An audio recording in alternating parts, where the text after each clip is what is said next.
dy is equal to 0 will be exact if their derivative both sides is the same, which means if dm over dx is equal to dn over dy. So this will be exact if dm over dx is equal to dn over dy, or their derivative is both the same. I have a dream, that's all I need. I'll make it happen with some work and belief. Know what I want, so I'll take it. Hi guys, what's up? Welcome back to my YouTube channel, Math-maticTV. So today, I'm going to show the easiest method in solving exact differential equation. So, m x y dx plus n xy dy is equal to 0 will be exact if their derivative both sides is the same, which means if dm over dx is equal to dn over dy. So this will be exact if dm over dx is equal to dn over dy, or their derivative is both the same. So you need to test first or get the derivative of the given differential equation in order to know if it's exact. Okay, let's try some problem and apply my method if the differential equation is exact, or the method I know, which is easy, in order to get the general solution of the given differential equation. Okay, let's start. So I have here, for number 1, I have here x plus 2y dx, then plus 2x plus y dy equal to 0. So by its look, there's a probability that this given differential equation is exact. But to make sure, let's test for exactness, which is dm or m is equal to x plus 2y and n is equal to 2x plus y. So dm over dy of x plus 2y then equal to dn over dx of 2x plus y. So what is the derivative of x plus 2y with respect to y? So dm over dy is equal to 2, and dn over dx is equal to, so what is the derivative of 2x plus y with respect to x? Absolutely, or obviously 2. So which means that this given differential equation is exact because their derivative both sides is the same, which is good. So this will be easy now to get the general solution using the method I know. Okay, since the d is exact, here's the or the method I know here. Integrate m xy dx and treat y as a constant. Then integrate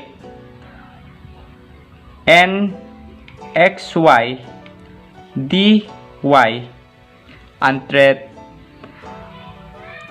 y as a variable and without x. So there is no x here, and treat y as a variable.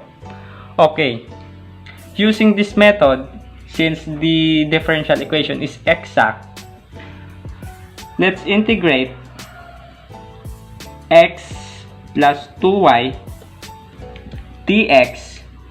So where y, okay, where y equal to k, Then plus the integral of the integral of nxy dy, which is 2x plus y dy, so without x, so which means this will be cancelled. So the problem now will become integral of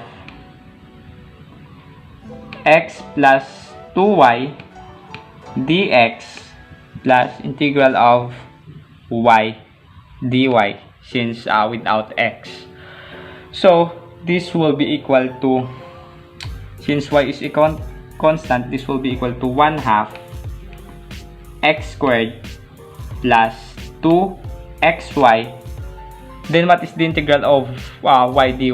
Yes, plus 1/2 y squared, then equal to c. You can simplify this into x squared plus 4xy plus y squared equal to c by multiplying both sides by 2. So this will be the general solution. Okay, let's proceed to the second problem. Okay, for the second problem, I have here 2xy minus 3y squared or 3x squared dx plus x squared plus y dy equal to 0. Again, let's test for exactness by differentiating both sides. So dm over dy of 2xy minus 3x squared then equal to dn over dy of x squared plus y. So what is the derivative of 2xy minus 3x squared with respect to y? So therefore, let's differentiate this with respect to y. So the derivative of 2xy is 2x, then minus 3x squared, since x is just a constant, so this will become 0. So equal to the derivative of x squared plus y with respect to x. Yes, x. This is dx. So the derivative of x squared plus y with respect to x is 2x. So as you notice that their derivative is equal, which means this given differential equation is exact. So again, let's integrate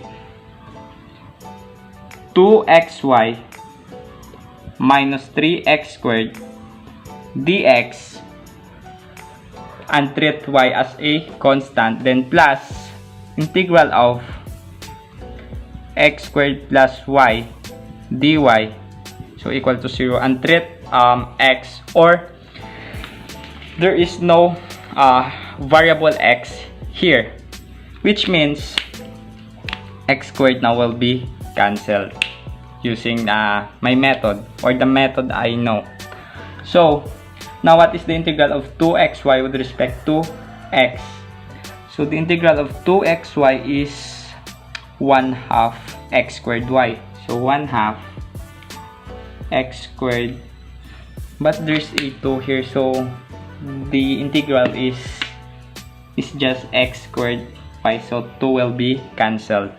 Then minus the integral of 3x squared with respect to x. So the integral of x squared is 1/3 x cubed, but there's a 3 here, so this will become x cubed only. Then plus the integral of y dy, which is 1/2 y squared, equal to 0. Hence, this is the general solution. But we can still simplify this to be better by multiplying both sides by 2. So this will become C.